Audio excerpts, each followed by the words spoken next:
This is Troy, and you are listening to Revived Thoughts. This week, I am by myself. Joel is traveling, and he works as a missions videographer. If you don't know that, he got the opportunity to record some missionaries and do some work with them. That's wonderful and great, and they got to travel to do that, and took them a few weeks out, so they was not able to be on the episode this week. However, that is okay. I had a subject I wanted to talk to everyone about anyway. And sometimes I get to do this. The last time I got to do this, where it was just kind of me on the show, I just kind of gave a story. Stories that don't normally fit into the flow of the show. I usually, as you know, Revive Thoughts, we take sermons of the past and bring them back to life. And you can listen to the backstory of that preacher and you listen to the sermon. And then sometimes we'll do revived conversations where we talk about a topic and we kind of go back and forth on it, like our most recent church history conferences one, which was a bit controversial. And this topic I had today was originally going to be a deep dive, which is our very long ones where we do multiple hours on something and we talk about it a lot. And we really do. We do. If you haven't listened to those, usually they're for the Patreons, but eventually they do make it to the public feed. But we do ask if you want to listen, join us on Patreon so you can listen. It's not a ton of money. And it does help support the show if you do. And you get to listen to them early. We have a Typing Rebellion episode that should honestly be coming out any day now. So that would be great for the Patreons. We'll get the opportunity to listen to that. But if you haven't listened, go check out the London Fire episode. You may wonder why would I want to listen to something about a fire in London. But I promise you, people who listen to it, we had several people who comment and go, man, how is this not a book? I've never heard this story before. And that's what our deep dives usually are, stories you've never heard before. Typing Rebellion and the Ethiopian history and just stuff, or stories maybe you know a little bit about, like Joan of Arc, the First Crusade, or the Salem Witch Trials, but told at a very deep level. So you really come out of it, I think, understanding. And this episode really isn't any of those. This is much more like our Woodrow Wilson part 1 and 2. The last time I was by myself, I had a story I wanted to tell. There was another one we did too. It was called it's something like Monster or something. It's a really good episode. We had a lot of people love that one too. It's Preaching the Gospel to Monsters or something like that from 2 years ago. And these are the stories that I can't really fit into the normal flow of Revive Thoughts with the sermons, but there's still things that I think we should talk about. And they're really, in my opinion, interesting parts of church history that don't get explored very often. But I didn't want to do a deep dive on this one. I'm actually glad this opportunity came up because it was on my list. It was going to be the next one we did after the Typing Rebellion was going to be the French Revolution.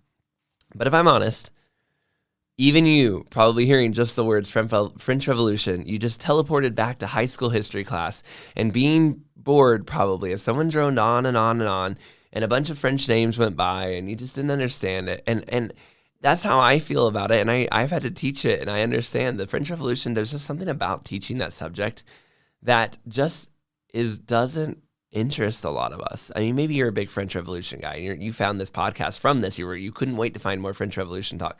But I think most of us, when we hear the French Revolution, our eyes dull over, we glaze over, and we are back in that history class that we didn't find very interesting.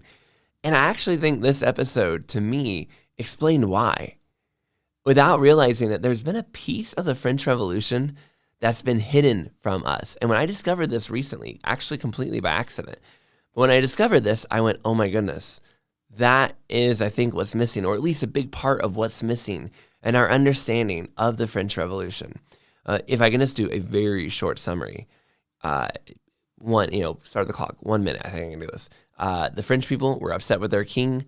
They wanted to overthrow them. They had been, milked all these ideas of Enlightenment thinking, and they overthrew their king. Some people say the king was really bad. Other people say, actually, this particular king wasn't that bad, but maybe the taste of the old King Louis XIV, the Sun King, was in their eyes, and they overthrew the king. The mobs went crazy. Soon they were killing everybody.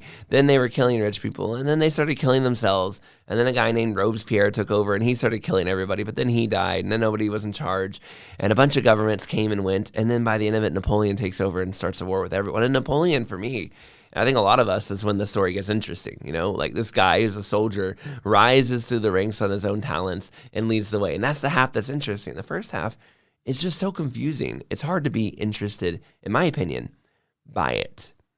And yet, I will say, after I worked on this episode today, I was like, this is the piece we've been missing. This is the story of the French Revolution that hasn't been told to us yet, or at least was not told to me. And when I learned this, it made me much more interested in the French Revolution because it makes more sense.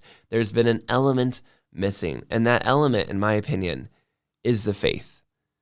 Where and why did a bunch of Christians in France, because this is about, only 150 years after, about actually 200 and something years.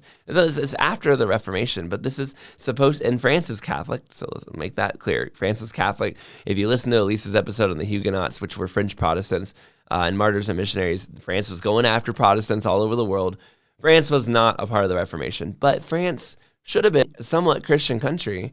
What happened here that led to this madness and this mob? And we're going to look at that, and I think when we go through this story, we will understand it. One way to look at this story is I had heard this a long time ago. There was this kind of beginning idea there's this conversation that did happen. We don't know exactly what was said, but there was a conversation between three different people. It starts with Thomas Paine. And Thomas Paine is the author of Common Sense. He was one of the most influential people in the American Revolution. His pamphlets and words helped get America going. His encouragement during America's darkest days were a very pivotal part of the revolution. And he would write, we don't need, I can't remember the exact phrasing, but we don't need sunshine soldiers, but we need men who go through the winter. He was out there encouraging the soldiers to keep fighting for what America was going to be during the American Revolution. And he gets into an argument with George Washington, President of the United States, and basically says, why are we not sending soldiers and supporting the revolution in France? France had our back and helped us fight for liberty. Why is America not going to get her back and to support her during her own revolution? And Thomas Jefferson was the other person in the room, and he was siding with George Washington because he was his boss, but he's the signer of the Declaration of Independence, or all that. He's the guy. He's all about liberty and justice for all. Why aren't we going to help out France? Why didn't we send our soldiers? But George Washington was firm with Thomas Paine. He said, it is not the same revolution. We will not get a part of it. And Thomas Paine kind of bitterly yells and shouts out, I will not leave them alone. I will go to France and help them. I can't believe America would turn their back on this cry for freedom. And then, he got personal with George. He was basically, I can't believe you turned your back on them during this moment. And George Washington told him, you are free to go. It's a free country, right? But we will not save you. If you get imprisoned or in trouble in France, America will not send soldiers, will not put pressure on France. You are going outside of our protection as an American citizen, and you take this risk on your own. And Thomas Paine left in a fury. He was mad. And this was the last time he would ever be in the room of either Thomas Jefferson or George Washington. Thomas Paine will arrive in France.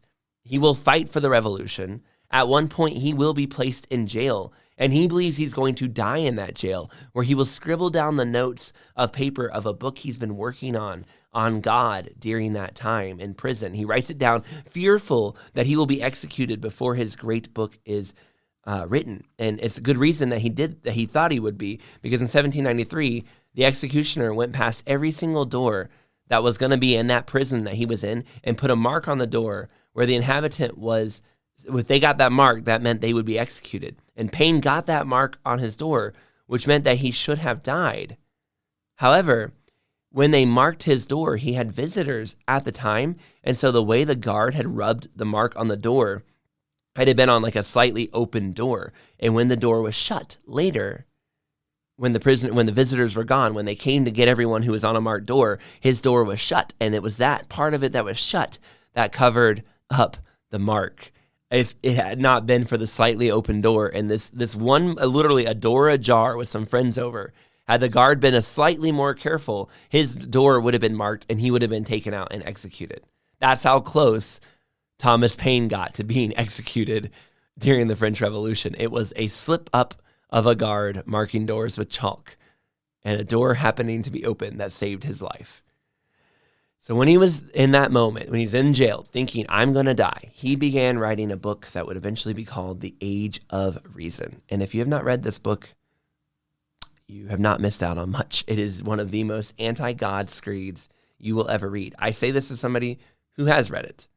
And I will say it was not an easy book to read.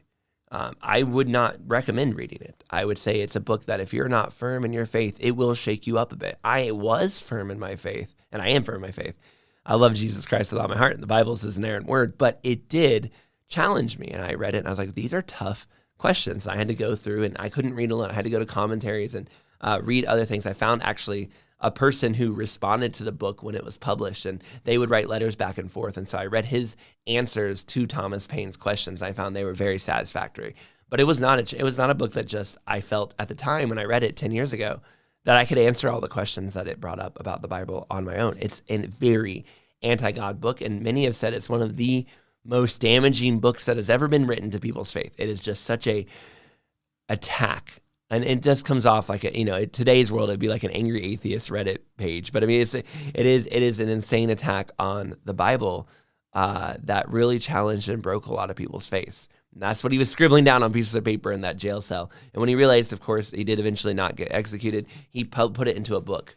Now, Paine wrote a letter to George Washington while he was in France, basically hoping it would arrive on his birthday. So while France was suffering, he wrote a letter getting it to George Washington on his birthday, where he called him an apostate.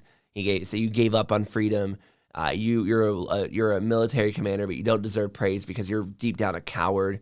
And this letter, he did not get a reply from it. So then he published it, basically showing to everyone. Thomas Paine was so angry. He wanted everyone to hear Washington's a loser, a coward, and he didn't stand up for France. But Washington never changed his mind, and he refused to respond to anything Paine did. He never changed his mind. He was firm on this point. What happened in France, the revolution happening in France, is not the same kind of revolution. Why? What was so different about what happened in France? Why? And to be honest, I don't know that we really think about this, but one of the biggest differences that really dawned on me was this faith aspect. When I started to learn what was going on in the religion of the people of France, I learned a bunch of stuff I'd never heard before. And then I went, this is what was different. Washington was correct. You don't see any of the stuff we're about to talk about happening in the American Revolution at all, not even close. The American Revolution, the preachers in America were preaching why they were not breaking God's law in Romans 13 and encouraging their people. Now, there are people who disagree with that, but they were very firm. We need to be by the book, and here's the reasons we are sticking with the book, even though we're rebelling. In France, nothing like that is happening. So this is going to be something we take a look at from this Christian perspective. Now, the spiritual and religious aspects of this revolution that are not often talked about, to understand it, we have to go back to the early 1700s, because it would be easy to say, wow, France just kind of loses her mind and does a bunch of weird stuff, but that's not fair to France. In the early 1700s, there was this idea of the absolute monarchies, these ideas that these kings could do whatever they wanted. And the quintessential guy who emblems that more than anybody is the guy who called himself the Sun King, King Louis XIV. Again, if you remember this in history class, it might be the part where you glaze over, but stick with me because we're going to get to the wild stuff here in a minute. King Louis XIV was in charge, and he believed he had a divine right to rule. The kings basically were told, Romans 13, everyone has to submit to you. You're the king. God put you there to rule over. So anything you do is right because you're the governing authority. Now, they should have said, but you have to submit to God's laws. And to a degree, they did. Like they didn't just, murder everybody they saw or something like that. But at the same time, whatever they did was right because they were ordained by God. So they had to be listened to. And King Louis XIV really was that. Now, part of it was because when he was young, the nobles came up to him while he was still a kid, basically, and they threatened him and basically said, we will kill you. And this terrified and broke him. He never forgot about it. And when he got older, he made the nobles pay. He built the Palace of Versailles, and he made basically the nobles live there and serve him. Every morning, you had to be at breakfast. You had to be waiting. You had to be around him. If you were not in court for any reason, you were left out on the important happenings. Maybe you wouldn't get the next business deal that comes through, or maybe your family would be falling in favor because you weren't around the palace 24/7. And that's how he ran the show. He treated them, when you read how he treats them, it's almost like they're pets. Like they got to do whatever he says. They got to run with him, walk with him. If he goes for a walk, they have to follow behind him. They are literally treated like dogs. And he clearly never forgot how they treated him and how he would get back at them for it. That's the power of King Louis XIV. This is the era that these people are growing up in. And the church is enabling and a big part of why they have so much power. A man was born during this time. His name is Francois Errol Verol. And I am super, super, super sorry to all our French listeners. I do not speak French, and I don't know if I got that name right at all. You maybe don't know that name anyway, because his pen name is much more famous. His name is Voltaire. He was born in the late 1600s, and he would live through this time of King Louis XIV. And he saw this king who believed he was ordained by God to do whatever he wanted. He saw the power of the Catholic Church at this time in France, and he hated the church, and he hated everything about what he saw. And here's one of the problems with the French Revolution. I think it's one of the reasons why we really struggle with understanding this. The American Revolution, at least if you're American, right? America's good, Britain's bad. And I'm sure if you're a British listener, you're going, hey, well, hold up there, colonial. I understand. But the point is, there's at least kind of, in a lot of World War II, Hitler bad, America good, right? Like we got some Britain good, Russia bad. I don't know. You can have some good guys, bad guys stuff going on here. I know Russia, if you're about to write in and go, Russia was on the Allied side, remember that in the beginning, Russia was not on the Allied side. So actually, there you go. However, also, the way Russia was on the Allied side, it's not a World War II podcast. We're going to stick with what we're doing here, okay? I'm not going on that one. Sorry. However, during this time, the problem is the good guys, the people that the revolution is happening against, aren't really good guys at all. And you kind of have to side with the peasants a little bit. The Catholic Church running France at that time was doing an atrocious job. The priests were not taxable. They made absolutely tons of money. They were a part of what's, I think, called the Second Estate, the First Estate, the Third Estate. But basically, they were rich, powerful people that nobody could touch because the government protected them, and they helped protect the government. And they made money while the peasants struggled deeply under all of this. And the peasants of France were struggling, especially after the French and Indian War. They had to pay for an expensive war between France and Britain that they lost. And so not only did they not win the war, but they had to pay for the price of that, and that caused a lot of problems. Whereas the peasants were struggling to afford food, yet the untaxed priests were making tons of money. The bishops were living the high life. The elites of Paris were doing just fine. And so there's a part of you where you look at all this and you go, then I can see why you'd want a revolution. I get it. The way things were going in France was terrible.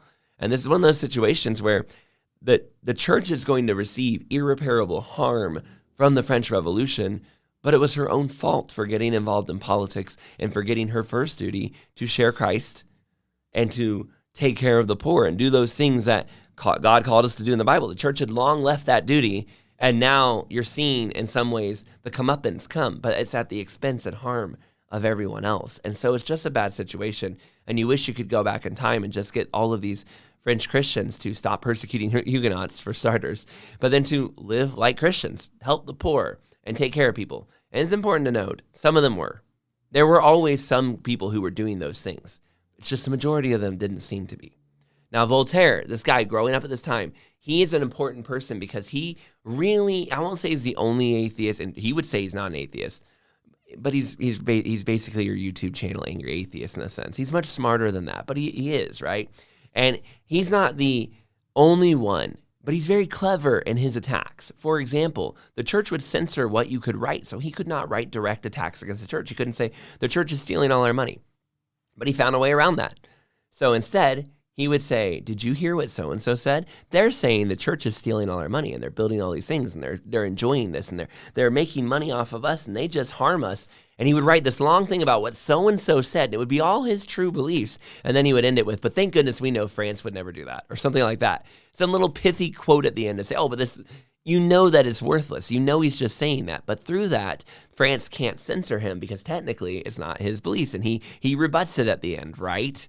And so he came up with these clever things he could do to get away with attacking him. And that actually made him more popular because his sarcasm was so clever. He was a funny guy. And people were like, yeah, that's such a good, he was a resistance guy. And people really liked it. And again, look, I love Jesus Christ, but if I lived as a peasant in France and I saw the church that was being represented to me, and this guy was attacking them, I would be tempted. Of course, I probably couldn't read it, but I would be tempted to go with him, right? Because the church I'm seeing is not the bride of Christ as she's supposed to be. And someone out there is pointing that out. And I think that was very persuasive to a lot of people. And again, if Christ's people had been doing what they were supposed to do, none of this would have happened. Now, many of the arguments against God and the Bible that we hear today were actually popularized by Voltaire. Let me hear if you've ever heard of this one. Jesus was never really God. He was just a good man, and later on they made him God. This is a quote from him. Christians spent 3 whole centuries in constructing, little by little, the apotheosis, that is, the raising to the status of God of Jesus. At first, Jesus was regarded as merely a man. He was inspired maybe by God, but then he was a creature better than others. Sometime after that, he was given a place above the angels, as St. Paul says. And of every day, they added more and more until he became an emanation of God, manifested in time. But still, that was not enough. He was held to be born before time, and finally, he was God, consubstantial with God. You ever heard that argument before? It's a classic atheist argument, right? That Jesus wasn't really God. We made him into God later. There are many of those arguments. In fact, Voltaire was also very clever. He basically would put out there, like, I agree with so much of the teaching of the Bible. It's just the supernatural stuff that's in the way, you know? And that happens today too. People tell people about Jesus's teachings, right? But don't tell them about the feeding the 5,000. That just gets in the way of belief. We hear that from people still today. And a lot of those early attacks, a lot of that stuff, that higher criticism would almost develop completely from this line of thinking, started with Voltaire. And now Voltaire he would attack atheists. He always said he was an atheist. I personally am not so sure. I wonder if he attacked atheists just to kind of defend himself. But he said he was never an atheist. He said atheists are just dumb. There has to be a God. I just don't think it's the Christian God. I just don't think Jesus Christ is that God. Voltaire believed that in his day he was living in, quote, the twilight of Christianity, the ending days, the closing sun of Christianity, in a lot of ways during Christianity's height, in some ways at France. However, he was correct. And he also said every sensible man, every honorable man must hold the Christian religion in horror. Now, Voltaire was not the only philosopher in this part of France or Europe who was doing this. Rousseau is over in Geneva writing very similar things at the same time. And there are other people that we will quote too who are very much against Christianity. But why I really focus on Voltaire is because he became so popular. Voltaire was more than just a writer. In fact, he realized early on the publishers make most of his money when you write books. And he also worried he would be censored. And he worried that if I'm censored and I'm poor, I'm going to change what I write to make more money. And he didn't want to do that. At one point, he has to flee. He insulted a man, and this guy beat him up. Voltaire began taking fencing classes to avenge his honor and challenge this guy to a duel. But the family of the man who threatened him found out. He ended up going to jail at one point. Then he flees to England. It's all very confusing. But he ends up in England, and while he's there, he learns how to invest money in ships for trade, and he begins to make a ton of money doing that. He becomes a very successful businessman, saying, hey, that ship goes to India to trade stuff. I'm not sure what you trade to India, but whatever it is you trade, I want to put some money down, and when it comes back, pay me for part of that money, right? And he made a lot of money doing that. And in England, he also saw England at the time had a free press. You could write whatever you wanted. And he went, wow, this is amazing. Why doesn't France have this? I'm going to go do everything I can to get France like this because it's messed up that France doesn't have this. Over the years, he also became friends with very wealthy men. And if you're the wealthy guy and you like to sin and you live in this kind of quasi sort of Christian, sort of not Christian world of France, you liked people like Voltaire, and specifically 2 guys known as the Paris brothers, very wealthy, became his friends and would help go in on businesses with him. By his 40s, he was a millionaire, and no one could tell him what to publish. He could write whatever he wanted because he didn't care if the publishers made money. He was fine. And he would travel around Europe. Literally, the number of countries he would go to and become a part of their court and then flee off to another country, it was several of them. I mean, more than most people in their lifetime. He would run around Europe for decades, getting into the court of Geneva, the court of Prussia, this, that, and the other. And eventually, he ends up back in France. But the whole time he's writing to France. He's writing articles. He's writing things, getting them published, becoming very popular for a guy who's not living there. He writes books like Candide, and he wrote plays, too. He wrote several plays. People loved his plays. They thought they were so witty and smart because he knew just how to attack the system, just how to attack the Pope and the priests and France without getting in trouble. So you could laugh, you could have a good time, and it's just jokes. It's just fun. Come on, Voltaire's not that bad. While he was getting his message out, he was very, very good at that. He spent 3 decades away from Paris, but after 30 years in 1778, he returned to Paris, and he was a rock star. He was a celebrity. They loved him. They celebrated him. People were selling Voltaire merchandise, like pictures of him on shirts kind of thing. I don't think they had maybe pictures of shirts, but they were selling merchandise of his. And with quotes and stuff. They went crazy for him. And the church even came to him when he got there and said, hey, if you'll just deny your anti-God materials, we want to honor you. We want to make you like an honorary guy and give you some awards. We just can't with all your anti-God stuff. And Voltaire said, no, I'm not going to do that. I stand by every word I said. If you want to honor me, but I'm not changing a thing I said. When he died, he was added to the French pantheon, and it was somewhat, in some ways, seems like it was almost created for him, where they put him as one of the great figures of all France's history. Napoleon III, not the Napoleon Bonaparte you're thinking of, but his grandson or grandnephew, I think it is actually, had his heart removed and brought to a museum in Paris so that they could be had. And the guy who embalmed him actually took his brain out and kept it out as like family thing. They had the brain of Voltaire for like 100 years. And then eventually the guy that family guy who had the brain of Voltaire traded it for seats at the opera. And he got 20 years worth of seats for trading that brain in to a museum or something. Very strange. So that's Voltaire. And the reason I quote him is because one woman said at the time he was the greatest celebrity of Europe. Yet so much of his reputation, so much of his popularity was, I don't like the church. I don't like God, and I'm against this. And the fact that a man like that would be considered so popular, at least among the elites, tells you where they're at, right?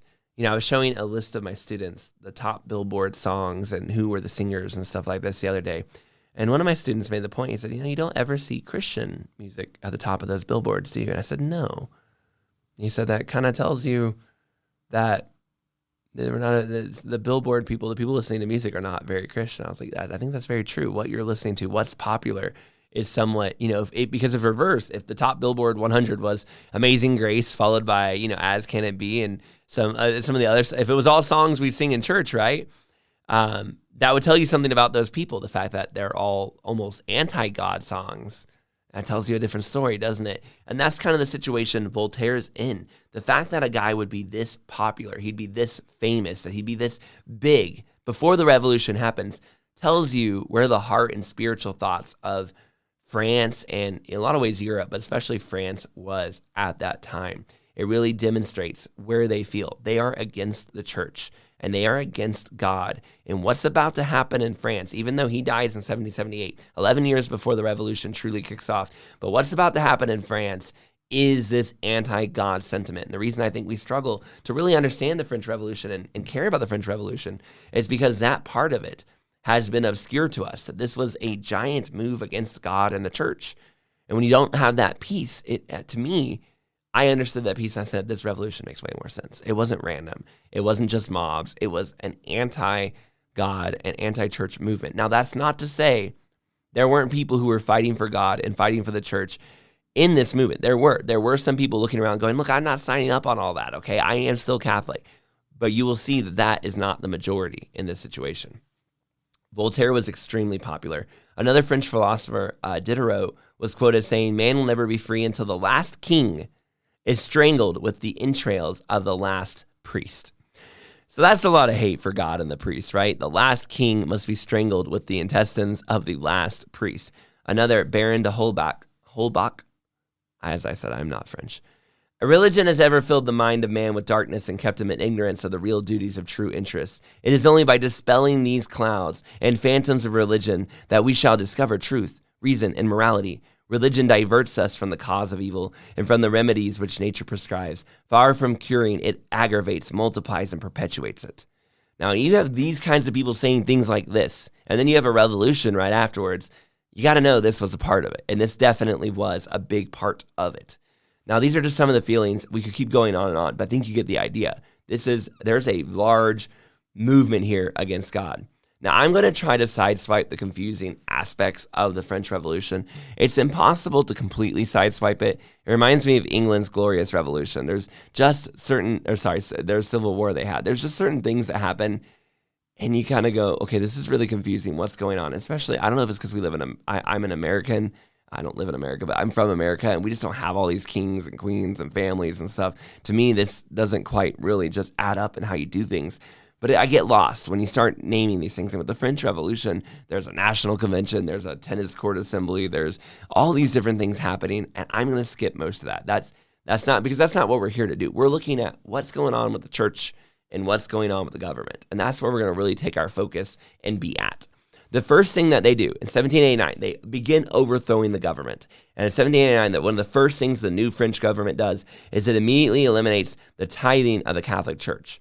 Now, I looked in multiple places, and maybe I just couldn't find it, but I could not figure out, was the Catholic Church tithing, like forcing you to pay 10%, or were they just collecting tithe? Like everywhere I read, it was like they just collected a tithe. But I think it was actually on some level forced by the power of government, because the Catholic Church was very powerful. They owned 10% of the lands of France, and they were collecting a tithe on top of that. And you couldn't tax them. You couldn't do anything about it. That made them a very powerful force, and the businesses and things the priests got involved in, you couldn't touch. Well, they immediately began confiscating all of that land. The tithe was over, and all of that land was now taken by the government, and you could not interfere with them. And now one thing they did say that we as moderns might like was they said, hey, the church no longer has power of censorship. Say what you want to say. Everything is tolerated now. They can't force you to have any religious beliefs. And most of us would say, that seems good, right? We shouldn't have a group of people controlling everyone's speech. At the same time, though, they're confiscating all of the church's lands that had been maybe government protected up until that point. But all at once, it's gone. Now, in 1790, they started to pass a much more strict set of rules to rein in the Catholic Church. Now, even though there was a lot of anti-Catholic sentiment, the average peasant still liked the Catholic Church, especially like the elites in Paris had their view. But if you were living out in the middle of nowhere as a farmer, the Catholic Church was everything to you. And so when you see this revolution happening, you see these things happening in Paris, you're not happy about it. And there's actually going to be a big revolt that happens against some of this stuff, because they're like, hey, we're not with you, Paris. You're doing this on your own. It wasn't just Paris, but the major cities, especially Paris. Now, at least on paper, the law of 1790 was just to control the Catholic Church's power. But it immediately was turned into a law that harmed the church. And what they basically said was, here's the things you can do, here's the things you can't do. Oh, and you have to pledge to sign your fealty, your loyalty to the French government. You're no longer working for the Catholic Church. We're starting like a new Catholic Church. You're still Catholic, but you're under our control now. Well, the Catholic priests didn't want to sign that, because they're like, hey, I answer to Rome, I answer to the Pope. And if you're a Protestant, you're going, you shouldn't answer to any of them. I understand. I'm with you on that, right? I'm also with you. But anyway, they're going, hey, I don't want to answer to the French government. I've promised to serve Rome. Here's one of the quotes from this document. Before the ceremony of consecration begins, the bishop-elect shall take a solemn oath in the presence of the officers, of the people, and of the clergy to guard with care the faithful of his diocese who are confided to him, to be loyal to the nation, the law, and the king, and to support with all his power the Constitution decreed by the National Assembly and accepted by the king. So you see, he must now be loyal to the nation. France comes first, and you can no longer serve God even. Did you notice there's no God there? You're serving God second to serving France. And many of the priests saw that and said, no, I'm not going to sign that. That's absolutely silly. I won't sign that I serve France before God. I won't sign that I serve France before the Pope.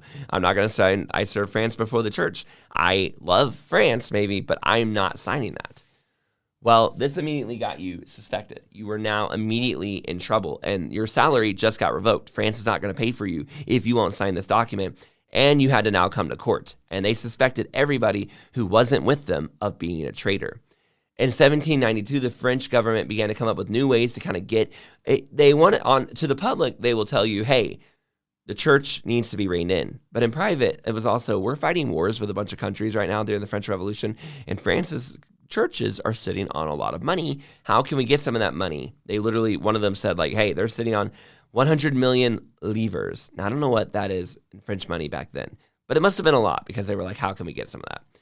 All priests were now in this new law set up as you are automatically suspect of being a counter-revolutionary, of being against the revolution if you are a priest by virtue. And if you don't sign this pledge, we automatically suspect you of hurting us.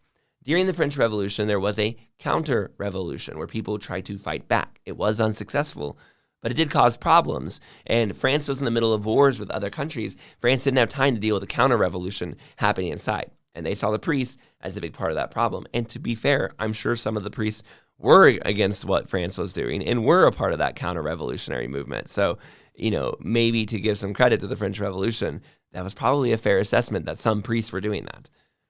In September of 1792, specifically, a time period called the September Massacres, priests were highlighted as groups to be killed. 3 high-ranking bishops were killed in front of the crowd, followed by 200 more priests were done so. They were not alone. These were just some of the members of the September Massacres. In Lyons, they had priests executed by the hundreds by drowning. In Roquefort, they were putting them in prison to suffer. All over the place, they were beginning to turn on and kill priests because they were seen as working for the other side. And they were also, not just priests, nuns as well were being drowned for simply the act of being a nun, being a priest. If you won't agree to sign our pledge, you must be working for the enemies. This got even worse in 1793. The law of suspects were passed. Now, even if you sign the pledge, we still don't trust you until you prove your loyalty to us. If you're a priest, you can be suspected and killed at any moment. You didn't even really have to go to trial. We suspect you as a priest. By just being a priest, you must be a bad person. They also began to destroy all of the church bells across France. All of those big bells, gone. Crosses, gone. Altars, gone. Anything that was an outward sign of worshiping Christianity, gone. If you did that, that was a sign you were counter-revolutionary and you were making yourself suspicious and you could be killed. On top of that, all of the statues, all of the icons, anything possibly related to Christianity had to be destroyed because it was a sign you were working against the revolution. Now in Paris, this was done with gusto and the full support of the people. Now, there were some people who were appalled, but many of them they were on board with this. But I told you, the people in the countryside of France, not so on board. They saw this happening, and they did not like it. In fact, they were already bothered by the fact that the king was getting killed. Maybe they didn't like the king, maybe they didn't like the oppression, but they really weren't on board with this whole rejecting God thing. A short time later, France continued to reject everything God, and one of the ways just to show you how anti-God they were, they replaced the calendar. They said, nah, we don't like the calendar anymore. They put new months in. They changed the way they told, when we do a week, we do 7 days. They said, that's Christian. We're going to make our weeks 10 days. And the 10th day will be a day you celebrate and rest. We don't want that Christian day. We got new months. They replaced the names of the months. They also replaced, how we have 0, that first year, the year of the Lord, that our entire calendar is built, BC, before Christ, AC, Anno Domini, I think it is. But it's the Latin. Anyway, the new 0 is the beginning of the French Revolution, and every year afterwards is since the French Revolution. They're completely rewriting everything, and it's also they're very obsessed with tens and dividing things by tens. We'll get into that a little bit more when we start a cult of tens that we're going to talk about. But this is when the metric system is created. So if you use the metric system, you're using a cultically obsession with 10. That was created by the French Revolution to overthrow God. So I'm just saying, my European listeners, my Australian listeners, guys, come on, let's not do that. Okay, no, I'm just kidding. But no, this is when they created the metric system and this whole division by 10 thing. Well, they put it into their calendar too because they're trying to get rid of anything that reminds them of God. And there is no Sunday. It's the 10th day you rest now. On top of that, a lot of their stuff was working. 50% of the priests of France signed their pledges. They rejected the old ways. They became servants of the revolution, and they were called the abjuring pastors, and they had to now do whatever the French state wanted. When we talk about what's about to happen, many of these people running these things are going to be these priests that signed pledges. But if 50% of them did it, that means 50% of them did not do it. They were called the refractory, and if you found them, you would kill them if you could. If you housed them, this guy used to live at the parish, he has to all go on the lam, a faithful parishioner brings them in to give him some food. Now you can be killed because you helped these guys who aren't going to sign the pledge. And they begin to do these anti-priestly parades. The Archbishop of Paris, who signed the pledge, was forced to replace his priestly garb with like a new garb of France's liberty. They gave him a new cap. The bishops wear the kind of funny looking hats. Well, they gave him a new cap, a cap of liberty, they said. And he was forced to lead a procession of anti-church paraders through the streets to cleanse the streets and to reestablish this new anti-religious atmosphere. All the street names that once had religious connotations, maybe Joan of Arc Avenue or, Augustine Boulevard, whatever, gone. Replace them with someone else. All the cities that had religious names, like if it was a city named after a religious, gone. Replace it with something else. They are undoing anything that can possibly be related to Christianity and God, they are not going to go down that direction anymore. They couldn't stand anything religious or Christian. They pushed it all through, and they began to adopt what would be called the cult of reason. This was their first attempt at replacing Christianity. They wanted a non-religious, deistic, it was really atheist, new religion to replace Christianity. You were forced to pledge allegiance to reason, the idea of reason itself.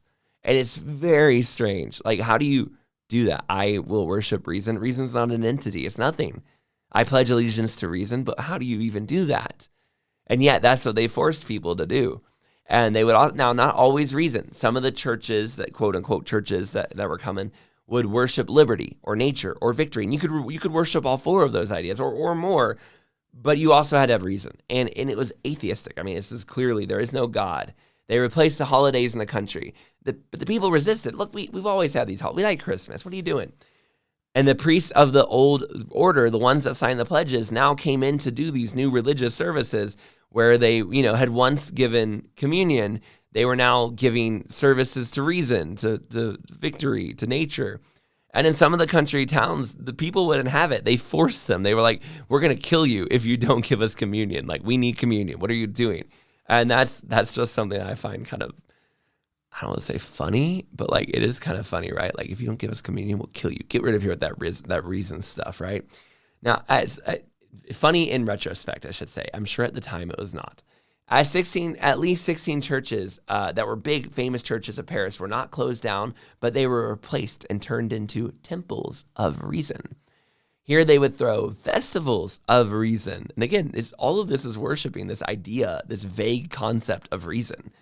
The biggest of these was in November of 1793. They had it at the famous church site Notre Dame, famous for the Hunchback of Notre Dame. No, I'm just kidding. It's obviously a big famous site in France.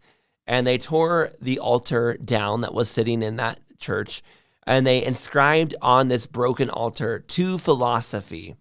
They then built this kind of hill, paper mache mountain with flowers on it. It's very unclear what they built. It seems to be some kind of high place, if I'm honest, based on my understanding of the Old Testament. Inside the middle of it, they decorated it with flowers. They put like Roman Greek pillars around it. And they had these women, and you would come in, and there were these in this festival, and there were these women dressed in like Roman looking garbs of all white, and they would be kind of moving, swaying, dancing back and forth. And in the middle was this woman who was dressed as the goddess. This is a quote: "The goddess of liberty impersonating reason itself." What does that mean? I don't know. You can look up pictures of it. It's a very strange sight. And these people would come in, and there was a fire on the broken altar, the new altar, with to philosophy written on it. And the fire was symbolic of truth. And to avoid, because they didn't want to hey, are you guys just pagans? No, we're not pagans just because we're dressing up as Romans, because we're not using statues, they said. Look, you worship statues if you're a pagan. These are real women dancing, and a woman that we're worshiping. We know she's standing in for the person of goddess of reason, or liberty of reason. So it's not paganism, okay? It doesn't count. It's not a statue. That's how they kind of got around it. However, there's more to it than just that too, guys. There's a very sexual component, because these women were dressed provocatively, and the goddess of liberty, of reason herself, people in the crowd said, whoo, that she is dressed provocatively and dancing inappropriately. But the people also were like, this is great. We love it. This is so much fun. Church has never been more fun. But then other people were going, this is lurid. This is gross. This is lewd. Is this really what France is becoming now? Is this what we're going to do? And I mean, it's easy at this point to start to glaze over and go, okay, France is weird. Imagine your churches. Imagine your home. Imagine they take over your church, your pastor's on the run, or maybe even in prison, and you show up at church and they're throwing a festival of reason, and they've built this giant mountain and they have women dancing all over it provocatively. Imagine how that would make you feel, and imagine how disturbing that would be as the crowd cheers and celebrates it. And you would be going, oh, what's wrong with everybody? Are we okay with this? Why? This is horrible. And that's what's going on in France at this time. And I look at that and I go, wow, it would have been really horrible if you were a faithful person watching all of this go down. And why they threw this giant celebration, and they had several of them, but this was the biggest one, was in Notre Dame. The people of the revolution were destroying tons of lives. According to the Institute of World Politics, you could, and others as well, you could make an argument that the French Revolution was causing basically a mini genocide, a mini Holocaust, by killing its own people that disagreed with it. And you're going, oh, is this like the guillotine stuff, Robespierre? No, actually. Even before that happened, some of the people in the countryside began to rise up. And about 20% of the population of an area called Vendée, the Vendeans, will be killed by the French soldiers coming in and wiping them out. About 170,000 of them will be killed. This was a conservative group of people, and this was not the only one, where they basically said, hey, we're not on board with this whole Paris thing. We're not on board with this cult of reason stuff. We're not on board with any of this. And now France was conscripting their sons to go die in a war to protect France while France was going crazy. And they said, we don't want to do this. We're going to stand up to you, France. Like, this is out of control. They were French, but they didn't agree with it. A quote one of them said at the time was, they have killed our king, chased away our priests, sold the goods of our church. They eat everything we have. They want to take our bodies now? No, do not let them. And so these people feel utterly betrayed. They feel what France is doing is awful. They've destroyed king. They're taking away God. They're taking away their church. They're stealing their food. Wasn't that the whole point? Was that the French Revolution would see food go to everyone? Well, they can't even eat now. Well, Paris sent a general of soldiers, and they would eventually be called the Infernal Troops. And they just went around setting fire to the crops, killing women and children and men that they found. Everyone they found was a traitor. Even people who were on their side who would run up to them and be like, I'm loyal to Paris. I've been helping you out. I've been giving information. They said, no, kill him. If you were really loyal to us, you wouldn't still be here. And they killed almost 200,000 people. And many historians have said this should be claimed as one of the first true modern genocides because it was so systematic in what they did. Back to the Temple of Reason. So keep in mind, while Paris is doing this weird, provocative dancing stuff, out in the countryside, the people resisting are getting killed. They're having their farms burnt down and they're being massacred. And it really puts in perspective how dark what they're doing is. Back to the Temples of Reason. They're continuing their strange Greek-inspired festivals, building these mountains of dirt inside of them that they would put, like, they're literally building like high places from biblical times, and they would cover it with Greek and Roman statues. They were doing these sexual, disturbing, provocative dances. And finally, someone in France goes, I've had enough of this. And you go, okay, good. Somebody's about to fix this, right? Well, the person who decides to fix this is a man named Robespierre. If you've ever heard of him, you know that he is famous in the French Revolution for being the guy who uses the guillotine to kill a bunch of people. And he's famous for a time period called the Reign of Terror. Not necessarily good that he's the guy who's going to deal with the situation. He hated the cult of reason. He said, this is not good. Atheism is not good. We are not going to become an atheist nation. But he quoted Voltaire saying, Voltaire once said, if man had no God, they'd have to invent one. And he said, see, it's bad to have atheism. And you're like, okay, he's right. He goes, so let's invent a new God. That's basically what he does. You know, oh, that's not what we want to do. And Robespierre thought, man needs God to be moral. We're people who need God, but the cult of reason won't give us what we need. So he created a new cult called the cult of the Supreme Being. Not God, guys, the Supreme Being. It almost reminds me of like the atheists when they created the flying spaghetti monster or stupid stuff like that. And you're like, okay, that's dumb. This is what the cult of the Supreme Being. Like, I don't believe in God. I believe in the Supreme Being. Okay, you believe in God. In this religion, you had to believe in God, a godlike creature, and you had to believe humans had an immortal soul that could be judged. You're like, okay, that's good. That's closer to Christianity. And everything else was Roman and Greek. Oh, no, we didn't get there at all. That was it. You know, and we're Christians. We believe you have to believe in Jesus Christ, comes and dies for your sins. You have to believe God created the world. We believe in the inerrant word of Scripture. We believe Christ is coming back again, right? We believe all that. None of that's accepted. Just believe in God, believe in the Supreme Being, believe the soul is immortal. Well, then what do you do? How do you become a good person? Good question. You become a good person by serving your nation. And civic duties make the gods happy, and if you do them, you will be moral. So, serve France faithfully. France needs you, and you need to be civic-minded. That's the new religion. And I hear that and I go, man, that's lame. But there are other, cultic religions like that. Mormonism has a little bit of that going on too, right? Robespierre's moment, he has a big moment, guys. This gets big. He creates an entire, this moment when he creates the cult of the Supreme Being is the height of his power. You hear, if you look at the history books, I literally taught this subject. They didn't mention any of this stuff. And they were like, when he killed a bunch of his enemies, that was the height of his power. No. When he created the cult of Supreme Being, that was the height of his power. He chose the day that used to be the celebration of Pentecost. And he's like, that's the kickstart of my new religion. He wanted a big festival, like the Festivals of Reason, to really kick it off. And similar to the Festival of Reason, but it's now going to be outside, not inside the old churches. They're going to use those old churches still, but the first festival needs to be outside.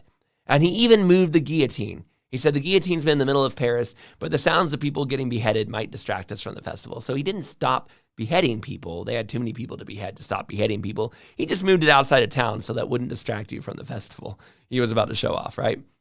So he has a new religion. He's got all these new ideas. They're still going to kill people, but it's over there.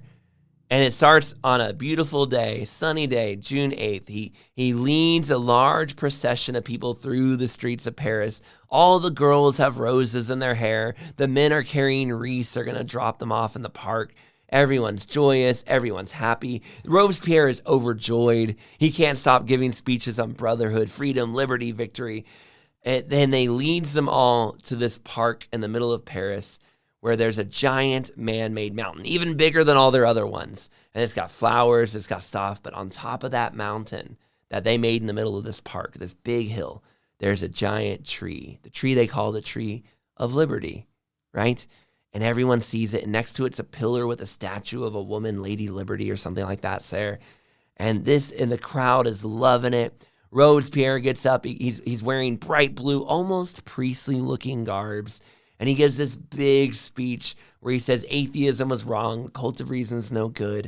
And then he picks up a flame and he walks it over to a giant, ugly cardboard statue. He says, this is atheism. He throws the flame on the cardboard statue. The statue begins to burn and melt, and underneath is a beautiful statue of a woman. And he goes, that's wisdom, the goddess of wisdom. And the crowd's going wild. They love it. Oh, man. This is such a show. They love this stuff. People in Paris love theater. They love a show. And they're loving it. Robespierre is working the crowd. However, Robespierre does notice some of his other leaders are snickering at him. They're kind of like, this is stupid.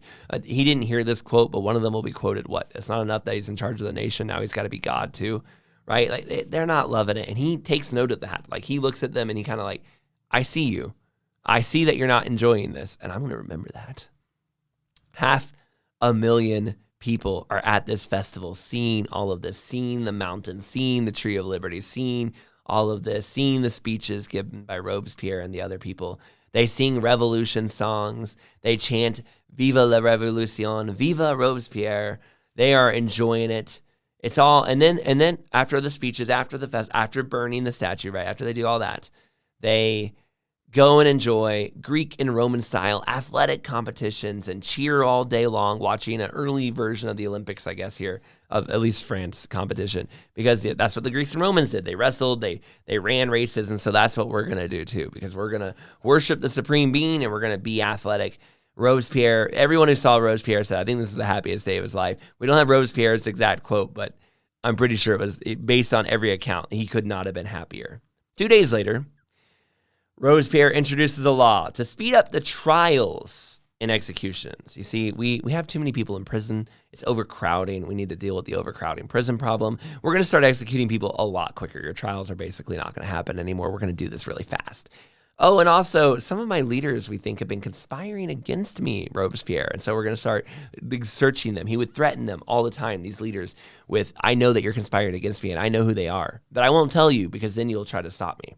And his leaders, the other leaders, were terrified of him. They would get caught in the middle of the night, taken to jail, and by the next morning, they would already be getting guillotined. It would happen so fast that leaders wouldn't sleep in their own beds. They would hide in servant quarters beds and stuff, just maybe the hope, or other people's houses, hoping that if they came for him and to arrest him, you wouldn't find him there because he was sleeping somewhere else. That's how terrified they were.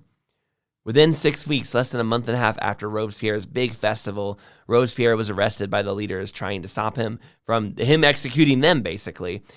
It was unclear how, but at some point while they were arresting him, Robespierre injured his face from, it seems, a bullet. Some people believe he tried to shoot himself. Other people believe that while he was resisting arrest, he got shot. And the reason I say that, because as they led him to the guillotine, he had a big bandage on his face. And at one point they will whip the bandage off and he will scream out in pain because this is a big bandage. Now at this time, the same people who saw him only a few weeks before declare this giant new cult, the cult of the Supreme Being, are now going to watch as he's led to the execution. And famously, there was a day where in our calendar, it was July 27th. But remember, they made up a new calendar. It was called Thermidorian or something 7. But anyway, he was supposed to give a defense, and he tried to get up and give a speech. Now, there's two versions of this, and I'll be honest with you, I can't tell which one's true. The version you may have heard of was it started raining. It stormed so bad that everyone inside, no one heard his speech. The crowd didn't support him.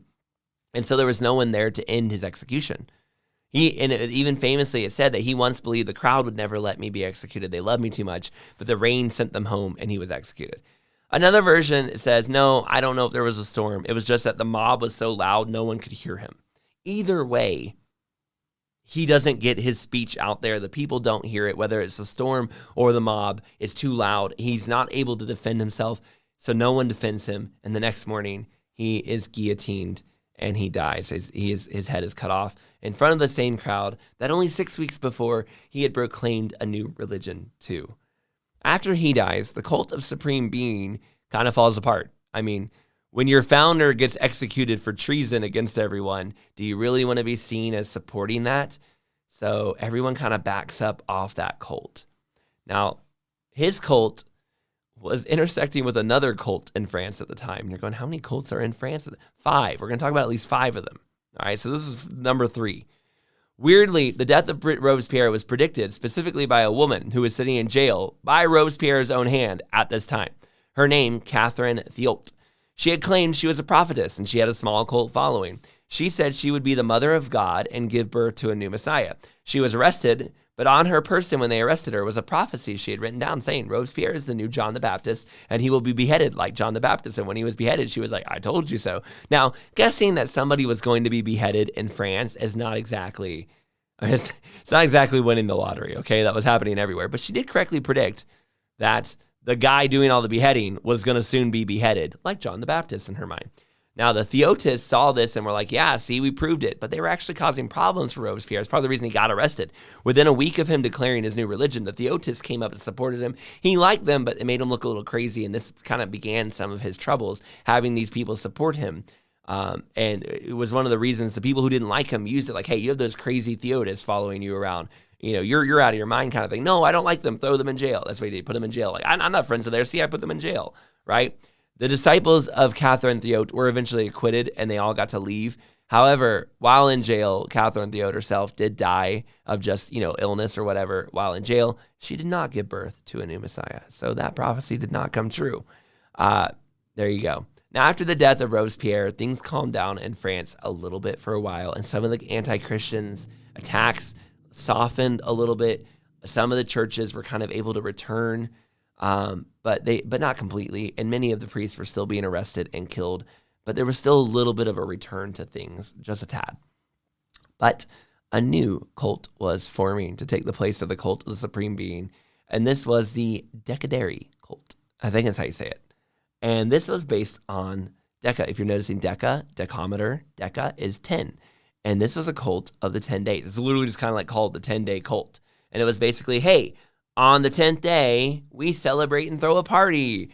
And I got to be honest with you, I don't know what this cult stood for. I spent a while trying to find anywhere or anybody explained what this cult did. It was around for years, and nobody really knows. It seemed like it incorporated some of those civic ideas that the other cults had, but that's about all we know about it. It was a cult, and it had civic ideas, and it was all about 10 and the 10th day, and that's it.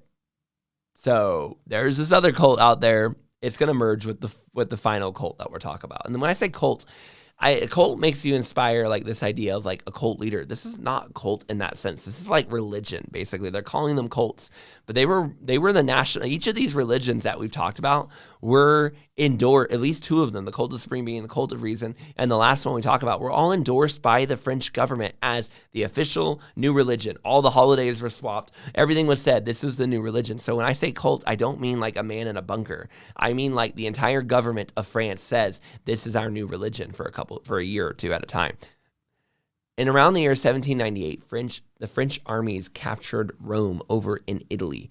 And at the time, they imprisoned the Pope. And they began to attack and kill priests of Rome, caused a bunch of problems. They renamed Rome the Roman Republic, and a French general was running this territory. And it only lasted about a year. The people of Rome did not like this or care for this. And the Pope that was taken to France, he was kind of put in prison. Then he was put in exile. Then he died trying to come back. Not a good thing. This did not make the French or the Italian people happy. And the army, I mean, if you're a French Catholic and you've been kind of hiding out, that your government just killed the Pope. You didn't kill him, but you basically caused him to die, not making you happy at all. This army will be swept out of Rome a year later by an Austrian-Russian army alliance. I didn't realize the Russians ever got as south as Italy. However, a year later, Napoleon will come back in the year 1800 and reestablish dominance. But unlike the old army, he will not attack and destroy the church and all those problems. He will curry favor with the Catholic Church there. But there's just one more aspect. The reason I brought this up, it's not maybe directly related to what we're talking about, but it's just another aspect where this French Revolution was not only causing problems in France, but it was causing problems for the religious worship of people in Italy. I mean, the people of Italy are like, we have a pope. You just stole our pope. What's going on, France? Like, this thing is going everywhere. If France had not been stopped or Napoleon had not come in, how much would they have been able to get away with? How long would this have gone on? I mean, it was really changing the way things are done. Now, after the cult of the Decadary, which is, a cult of tens, a new group comes in and kind of merges with the Decadary, but takes over the Decadary. This was called the Theophilanthropy cult. Theophilanthropy. Philanthropy. Now, if you remember, I mentioned a man at the very beginning of this called Thomas Paine and his terrible anti-God work. Well, Thomas Paine actually was one of the founders of this in 1794. He asked Robespierre, and Robespierre kind of gave his blessing to start a new church with Rousseauian ideas, all combined to create this new church. Now Robespierre was busy making the cult of the Supreme Being, but he gave Paine and these guys permission to start their own new religion, gave them a small church, and once the cult of the Supreme Being fell apart, this church began to really take on. And one of the things that was interesting about this church was all the other ones were like, we're doing something new that's never been done before. But the Theophilanthropists said, no, we're not doing something new. We're doing something old. We're going back. Christianity is the aberration. Christianity was the new ideas that messed it up. We're going to go to the final religion, which is actually the original religion. Each religion before this was like, we're going to replace Christianity. And the Theophilanthropists said, no. We're going to create the religion, the final religion, the last religion that the whole world will worship this religion. And it's actually the original religion. We've just been deviating from it this whole time. And so here's a quote from them. We do not propose to the people a new religion or a new worship. Our religion is the universal religion. We can trace back our religion and worship to the first ages of the world. Now that's very effective. If you tell people, hey, I'm not bringing you a new idea that no one's ever heard before. I'm bringing you an old way of worshiping, even older than Christianity. When you have all this chaos of France is going through, new religion, someone coming in and saying, no. We're going back to something firm and old. It reached a lot of people. In fact, this was the one of those religions that France will enforce. This is the one that actually began to win over the people a bit. In 1794, they were only given that one church, but by 1798, they had the cult of the Decadary is joining with them because this is going to clearly be a very powerful force in the land for religion. And unlike the previous cults, it was resonating with people. And part of it was just the way they did it all. Instead of forcing people on it, they actually made it seem appealing. Inside the religious system, there were two committees that ruled over everything. One was the Committee of Spirituality. It dealt with religious questions. The other one was the Committee of Temporal, which would deal with things happening around you, and they would try to help you if you needed help. After all, one of their civic duties was to help other people. Their beliefs were similar to the other cults. God is real and souls are immortal. And that here's their entire religious system. Here's their philosophy. Anything that benefits man is good, and you are supposed to do that. And it's moral of you to do things that benefit mankind. Anything that harms people is bad and evil, and you don't do that. And if you're not sure what these things are, speak to the committees, and they will help arbitrate your problems. They said every morning you wake up, give a short allegiance to God, a little prayer saying, God, I'm yours. And that night when you go to bed, examine your conscience and ask yourself, did I do anything wrong? Did I do anything evil? Was I good? Was I as good as I should have been? And then if you made some mistakes, figure out how you can do better tomorrow. You had an altar that they would have in their places of worship, but the altar was for laying flowers and food on, little small sacrifices to beautify and say like, hey, I remember you, God. This was supposed to be a festival, like a church, like unlike the giant festivals of reason, these giant mountain things. This was supposed to be a small religion that you did at home that changed your life at home. It was the opposite of the giant festivals of reasons. It was supposed to be simple, that anyone could do it. You would come together on the 10th day or whatever day they came together, and you would sing songs and hymns, but they weren't to God necessarily. They were more like virtue hymns, like bravery is good, courage is great, that kind of stuff. They would have festival days, but instead of festival days to saints or Christmas, they would do festivals to Rousseau and Socrates and other philosophers. I'm sure Voltaire had one too. They would give sermons. You'd have a guy get up and give a speech, but it was almost always just a political speech. Like he'd get up and go, hey, here's the politics of the day, and here's why somebody's immoral. And they would argue immoral ideas. But in a lot of ways, though, it really did look like a church. And it was a really effective replacement of the Catholic Church. It was, and some people actually said that one of the guys who helped invent it was himself came from a Calvinistic background, a Puritan background of England. And many people were basically saying this is almost like, when historians look at it, it's like in a lot of ways this looks like Puritanism. On the outside, at least, the very simple, plain clothes, coming together. What did I do bad? What did I do good? It's almost like, well, at least the caricature of what Puritanism is. We like read, Scarlet Letter. This is almost what this feels like on the outside. Now, on the inside, there's no Jesus, there's no Christ, there's no hymns to God. It's very different. But on the outside, the simple life, hard work, that kind of thing they're seeing. Now, the Theophilanthropists, one of the famous things they did was they gave a funeral rite. When George Washington died, they gave a funeral for him. Like, hey, we love George Washington, and we think he's great. But secretly, the real funeral was actually like an oration praising Napoleon. Like, he's a strong up-and-comer, and the world will remember him for his courage and ability to lead military. Like, everything they said about George Washington, you could easily have applied to Napoleon. And they were trying to earn favor with Napoleon because it was very clear at this point, Napoleon's about to take over. Well, it didn't work. When Napoleon takes over, he begins to allow the French Catholicism to come back. He gets a concordat, a thing written from the Pope, basically bringing Catholicism back in, and he puts an end to theophilanthropy. He also puts an end to the cult of the Decaduary Tens. The people who are still worshiping the cult of the Supreme Being, no, you're not anymore. Oh, if you're still back in the original one, the cult of reason, no. All of that is over. No more of these cults. He's getting rid of all of that. He's saying it didn't work. France is unstable, and we need to get back to something stable. We're going to bring the Catholic Church back in, but it's going to be a controlled, much more controlled by France version. They're not going to be able to do whatever they want like before. We're going to bring the Catholic Church back in. You're going, okay. So did things get better? Not really. The damage had kind of already been done. One of the things that they did, the priests that signed the pledges, they forced them to marry and basically live without priests. Well, when Napoleon comes back over and goes, hey, priests, do you want to come back? Well, they were disqualified. 6,000 to 9,000 of them had signed the pledges, had given up on God, and had married. They couldn't come preach it. They couldn't come back. Another 30,000 priests had been exiled. They're gone, and they're not coming back to France. Maybe some of them do, but a lot of them are gone. You don't even know where they are anymore. And not to mention the hundreds they had executed, thousands they had executed of nuns and priests. So although Napoleon said, okay, Catholics, you can come back out, a lot of the Catholics were gone.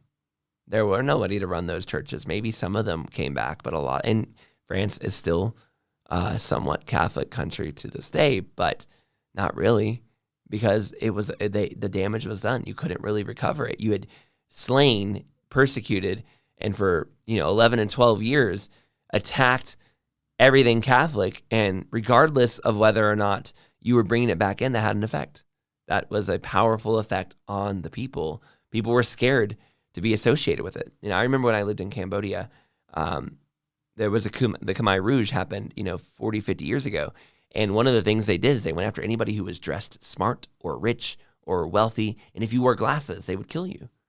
Well, when I lived in Cambodia, it was very rare for us to see people over the age of 40 wearing glasses. And a lot of people would wear pajamas everywhere. And I remember we had a friend of ours from another Asian country, and they were like, why do the Cambodians wear pajamas? And we're like, because I think it's just that culture of like, look, it wasn't good here if you dressed fancy. So a lot of people just learned to dress not fancy. And that's kind of the same thing that happened in France. Like once you've had that much persecution of the major religion, the people changed. And I'm not saying that they didn't go back and forth on this, but by Easter of 1794, going back to the beginning, every church in France almost had been sold, dismantled, had their priests gone, and they had churches had been vandalized. You don't just recover from that quickly. And the people themselves had their faith shaken. If they believed in God, where was God during all of this? Why hadn't God protected his people? When the priests started to come back, there wasn't, the people weren't the same anymore. They had been caught up in either waves of attacking the church, or they watched as the church was attacked and no one had come to save them. And let's not forget, the church itself had not been perfect before this. The Catholic Church in France had done a terrible job of things, and many people thought maybe this is what they get.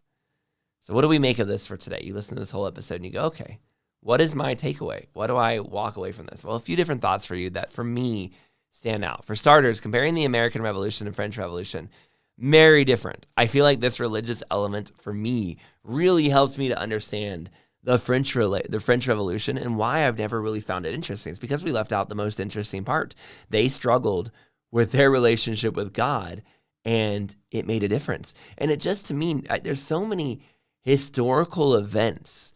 World War I, if you didn't know the Woodrow Wilson element where he tries to create this treaty of the Covenant of the League of Nations and tries to bring world peace for God, it's an important part of what was World War I, wasn't it? We don't know that. It leads part of the story out.